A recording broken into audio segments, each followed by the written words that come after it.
पारनेर तालुक्यातील सुपा येथे आमदार निलेश लंके प्रतिष्ठानच्या वतीने पारनेर तालुक्यातील महिलांना मोहोटा देवी दर्शन यात्रेचे आयोजन करण्यात आले होते। यावेळी या यात्रेचा शुभारंभ राज्याचे उपमुख्यमंत्री नामदार अजितदादा पवार यांच्या शुभ हस्ते करण्यात आला। यावेळी अजित पवार यांचे जेसीबीच्या सहाय्याने पुष्पवृष्टी करून जंगी स्वागत करण्यात आले। यावेळी व्यासपीठावरून बोलताना नामदार अजितदादा पवार म्हणाले, पारनेरकर निलेशला लोकनेता म्हणतात। मी म्हणतो तुमचा आमदार निलेश लंके हा आधुनिक युगातला श्रावण बाळ आहे आणि तो या राज्यातला दमदार आमदार आहे। यावेळी मोहोटा देवी यात्रेसाठी आलेल्या महिला मोठ्या संख्येने हजर होत्या। निलेश लंके प्रतिष्ठान व राष्ट्रवादी काँग्रेसचे कार्यकर्ते सुद्धा मोठ्या संख्येने हजर होते। यावेळी बोलताना नेमके काय म्हणालेत उपमुख्यमंत्री नामदार अजितदादा पवार, याच बातमीचा आढावा घेतलाय आमचे मुख्य समन्वयक दत्ता गाडगे यांनी। पाहुयात बातमी सविस्तर।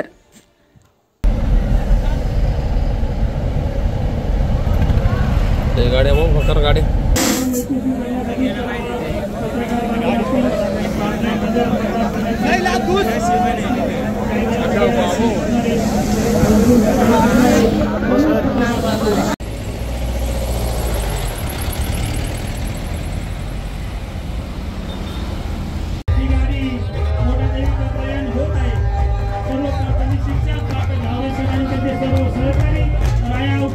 शिक्षकांचे नेते अजितदादा पवार साहेबांच्या शुभ हस्ते आपली पहिली बस आता मोहोटा देवी महिला देवदर्शन यात्रेसाठी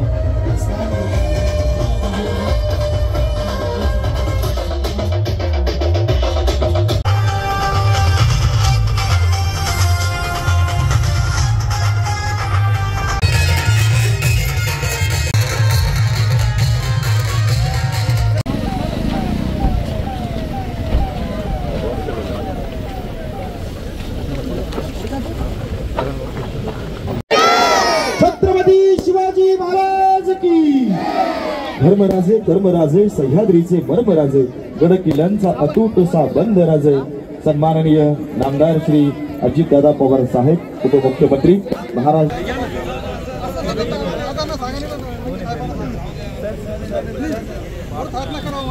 मी सगळ्यांना सांगू इच्छितो, मी दादांना सांगितलं, दादा माझ्या मतदारसंघामध्ये उपजिल्हा रुग्णालय पाहिजे, तुम्ही त्या ठिकाणी मला खास बाब म्हणून उपजिल्हा रुग्णालय मंजूर करून द्या।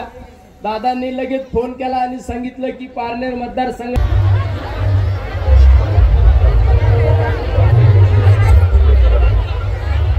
या सगळ्या घटकाला पण कुठे धक्का लागणार नाही अशा प्रकारचा प्रयत्न आहे। आता पारनेर शहर पाणी पुरवठा योजना ही मंजुरीसाठी फाईल आता मंत्रालयात आहे। आता हे पण बघा, तुमचा आमदार एवढं सगळं सांगतो तरी चिठ्ठी पाठवतोच की अजून सांगा, म्हणजे आमदार असा असला पाहिजे। शेवटी मित्रांनो, आया बहिणी सुरू झालेली आहे आणि या काळामध्ये आई मोहोटा देवीच्या यात्रेच्या निमित्तानं आज इथं आपण सगळेजण जमलो। सर्वप्रथम आई मोहोटा देवीच्या चरणी मी अभिवादन करतो। मला निलेश सांगितलं की दादा, जरी सोमवारचा दिवस असला तरी आम्ही गेले अनेक वर्ष माझ्या भागातल्या आया बहिणींना मोहोटा देवीचं दर्शन व्हावं म्हणून नवरात्राचा पहिला दिवस सुटला की दुसऱ्या दिवशीपासून 7 दिवस दसऱ्याच्या आदल्या दिवशीपर्यंत 7 दिवस वेगवेगळ्या भागातल्या आया बहिणींना आम्ही तिथं घेऊन जातो। तिथं व्यवस्थितपणे त्यांचं दर्शन कसं घडेल हे आम्ही पाहतो आणि दुपारचा त्यांना नाश्ता, सहसा तर महिलांना माझ्या नवरात्राच्या काळामध्ये उपवास असतो आणि अशा पद्धतीचं एक चांगलं काम, एक उत्तम अशा प्रकारे पुण्याचं काम आमचा निलेश आणि त्याचे सगळे सहकारी करतायत। आणि मोहोटा देवी ही नवसाला पावणारी अशी आपल्या सगळ्यांची श्रद्धा आहे। तुम्हा सर्वांच्या साक्षीनं आणि मोहोटा देवीला सध्या महाराष्ट्र राज्यावर काही भागावर दुष्काळाचं संकट आहे, ते दूर कर अशा प्रकारचं साकडं घालतो। कारण आता मी येताना कर्जत परिसरात माझ्या पारनेरच्या परिसरामध्ये येत असताना काही भागामध्ये उशिरा थोडासा पाऊस पडल्यामुळं काही भागात परिस्थिती बरी आहे, परंतु बऱ्याचशा भागामध्ये परिस्थिती फार गंभीर आहे। शेवटी पाऊस काळ चांगला असेल तर आपलं शेतकऱ्याचं, बळीराजाचं, माझ्या वडीलचं वर्ष चांगलं जात असतं आणि त्याच्यामुळं अशा प्रकारचं साकडं नवरात्राच्या काळामध्ये मी मोठा देवीला त्या ठिकाणी घातलेला आहे. अहमदनगर जिल्हा तसा बघितलं तर फार पसरलेला जिल्हा. माझा आदळ असल्यामुळे मला लहानपणापासून अहमदनगर जिल्ह्याची फार बारकाईने माहिती आहे. दुष्काळी भाग म्हणून ओळखणारा माझा कर्जत, जामखेड, पारनेर, नगरचा भाग असा बराचसा आपला भाग दुष्काळी भागामध्ये मोडतो. याच्या त्यांना विचारलं ते म्हणले, दादा गेल्या वर्षी 1.25 लाख माता भगिनींना माता मोठा देवीचं दर्शन निलेश लंके यांनी घडून आणलेलं होतं आणि या वर्षी देखील तशाच प्रकारचं नियोजन त्यांनी केलेलं आहे. अशा पद्धतीने माता भगिनींना आधुनिक श्रावण बाळ म्हटलं तर ते काही चुकीचं ठरेल असं नाही. एक दमदार आमदार म्हणून निलेशची ओळख आहे आणि तशा पद्धतीने त्याचं काम चाललंय. लेक लाडकी ही योजना आत्ताच परवा एकनाथराव शिंदेंनी जाहीर केली. त्याच्यामध्ये देखील आम्ही मुलींना जवळपास 1 लाख रुपये कसे मिळतील त्या पद्धतीचा आम्ही निर्णय घेतलेला आहे. असे महिलांच्या बाबतीमध्ये महिला बचत गटासाठी लक्षाधीश योजना ही पण आम्ही आणलेली आहे.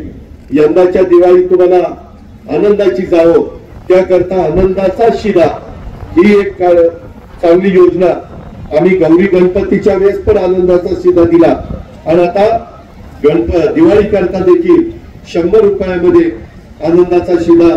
त्याच्यामध्ये 100 रुपयात प्रत्येक कुटुंबाला 1 किलो रवा, 1 किलो चणा डाळ, साखर 1 किलो, 1 लिटर खाद्यतेल असं वेगवेगळे आम्ही देतोय.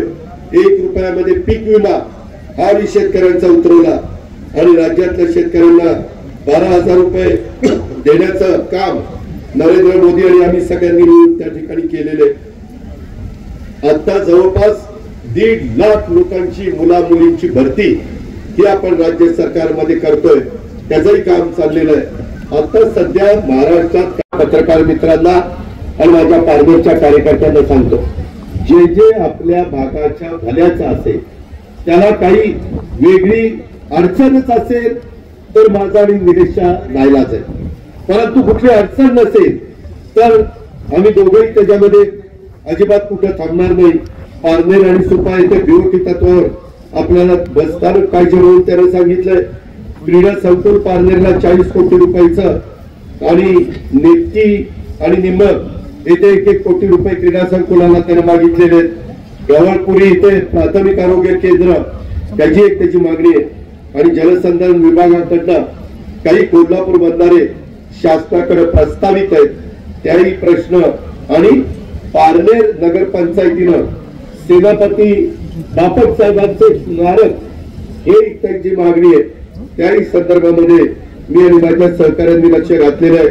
आपल्या तीर्थक्षेत्र विकासाअंतर्गत या पारनेर मतदारसंघामध्ये निलेशना ब वर्ग देवस्थान, मळगंगा देवस्थान, निगोज, संत निरोबाराय महाराज पिंपळनेर, कोरठण खंडोबा, पिंपळगाव रोठा आणि डॉक्टर रामचंद्र महाराज पारनेरकर सदरचं तीर्थक्षेत्र देऊळ पंढरपूर आळंदी या धर्तीवर समाविष्ट करून त्यास मंजुरी देण्याच्या बद्दलची त्याची मागणी आहे आणि त्याबद्दलचा त्याचा पत्रव्यवहार चाललेला. माझ्याकडे वेगवेगळ्या प्रकारच्या बैठका पण चाललेल्या आहेत.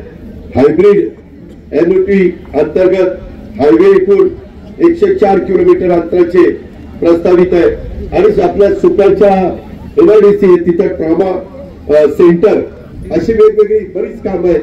ही पण त्याची मित्रांनो मागणी आहे. मी आपल्याला एवढंच सांगतो की वेगवेगळ्या पद्धतीची कामं करत असताना सध्या तर आपला जसं आम्ही RR पाटील स्वर्गीय त्यांना आधुनिक गाडगे बाबा म्हणायचो, आधुनिक गाडगे बाबा म्हणून आमदारांचा RRचा उल्लेख व्हायचा, तसा आपला निलेश आधुनिक श्रावण बाळ. त्या श्रावण बाळांनी कसा त्याच्यामध्ये त्या काळामध्ये काम केलं तसं आपल्या आई करता आपल्या भगिनी करता हा श्रावण बाळाच्या रूपानं त्या पातळीतल्या माता मोठा देवी अत्यंत जागृत देवस्थान तिथं तुम्हाला देवदर्शनाला देण्याचा त्याचा प्रयत्न आहे. पण कुठल्या निवडणुका नाही. काही काही पुढारी काय करतात, निवडणुका आल्या की मत घेण्याकरता त्यांना लोकांची आठवण येत असते. तसं निलेशनी कधी दाखवलेलं नाहीये. निवडणुका येतील, निवडणुका जातील, त्याचा काही प्रश्न नाहीये. तो एक महत्वाचा वेगळा भाग आहे. पण आपण जनतेशी बांधिलकी ठेवली पाहिजे, या पद्धतीनं काम त्याचं चाललेलं आहे. गेल्या वर्षी पारनेर तालुक्यातल्या जवळपास मी साहित्य त्याकरता आपण पैसे दिलेले आहेत. आता क्रीडा खाता आपल्याकडेच आहेत. अजूनच संजय बनसोडेला सांगून तिथं मदत केली जाईल.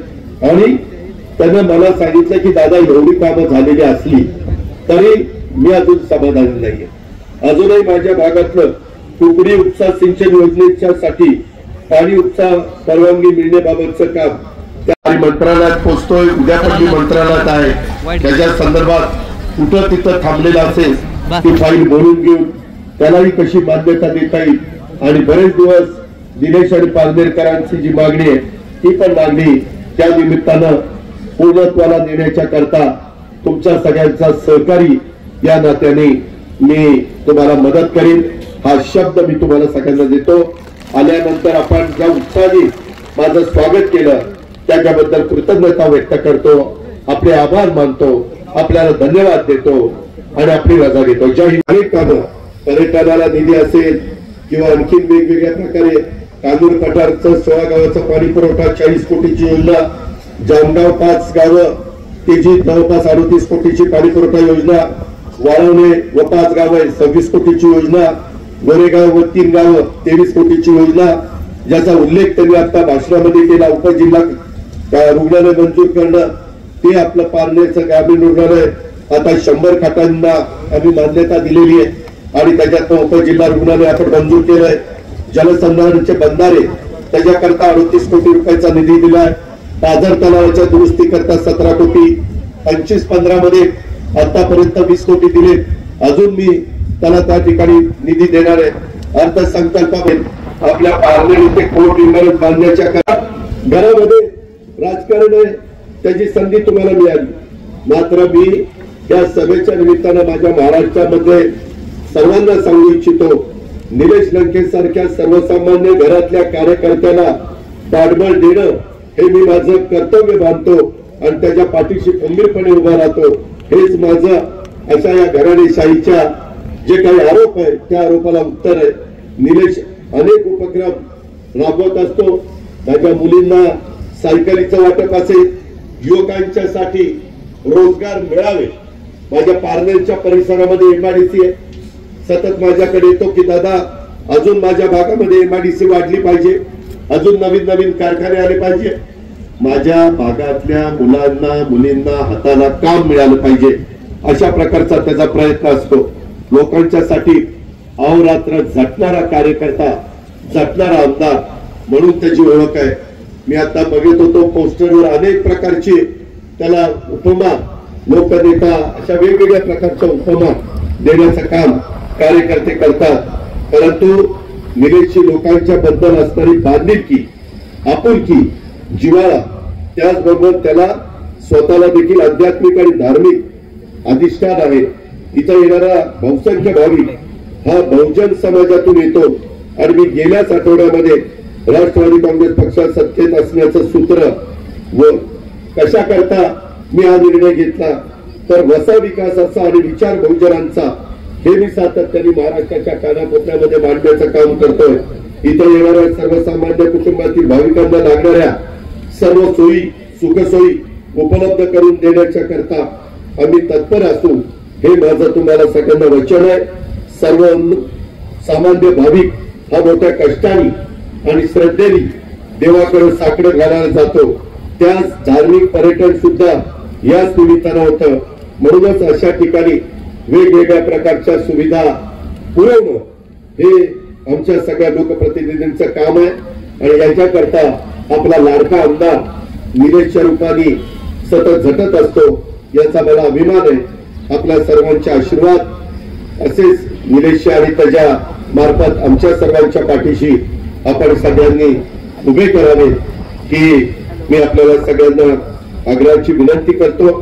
मित्रांनो, एकंदरीतच निलेशनी वेगवेगळी खबर मला माणसं त्या आजारामध्ये स्वतःचा जीव सोडतील, परंतु संपूर्ण जगाला त्या करोनाने अक्षरशः नको नको करून टाकलेलं होतं आणि त्या काळामध्ये स्वतःच्या जीवाची पर्वा न करता माझ्या मतदारसंघातल्या आयावडींचा जीव वाचला पाहिजे, कच्च्या बच्चांचा जीव वाचला पाहिजे, माझ्या वडीलधाऱ्यांचा जीव वाचला पाहिजे, म्हणून त्यांनी स्वतःच्या तब्येतीचा विचार केला नाही.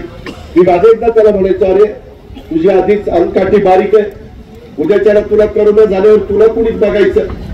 तर तो बोलायचा, नाही दादा, मला लोकांचे आशीर्वाद आहेत. आणि त्यांना रातोरात त्या काळामध्ये करोनाच्या साठी 1000 बेडचं रुग्णालय सुरू केलं. दिवस रात्र एक करून तो त्या रुग्णसेवेमध्ये व्यस्त होता.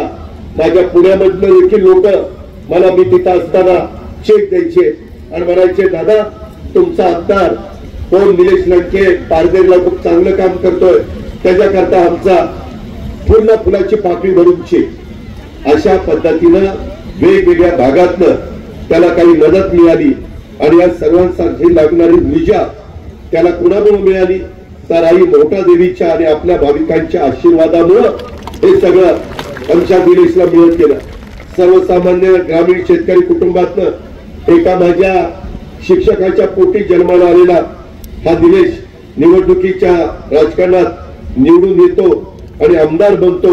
हे साधं काम नाही, मात्र सुरुवातीपासून जे लोक लोककार्याचा वसा घेतात त्यांच्या मागे लोक मजबूतीने उभं राहतात आणि त्यांना निवडून देतात. राजकारण अनेकदा आमच्यावर, अनेकांच्यावर, कानूर पठार, टाकळी, डोकेश्वर आणि दर्जिरे या परिसरातील शेती वाहिनीवरील वीज ग्राहकांना होणार आहे. अशा प्रकारचा प्रयत्न एक तुमचा मुलगा म्हणा, तुमचा भाऊ म्हणा, या नात्याने निलेशचं त्या बाबतीमध्ये काम चाललेलं आहे. आणि ही कामं मार्गी लागली पाहिजे. उद्याच्याला सत्ता नसली तर असं म्हणून चालत नाही की बाबा आपली सत्ता नाही. लोकांना त्याच्याशी काही घेणं देणं नाही. लोकांना माझ्या वाडी वस्तीवरचे, माझ्या गावातले, माझ्या तांड्यावरचे प्रश्न सुटले पाहिजे, अशा प्रकारची त्यांची भावना असते. आणि म्हणूनच ही सगळी कामं करण्याचा आमचा सगळ्यांचा मनोदय.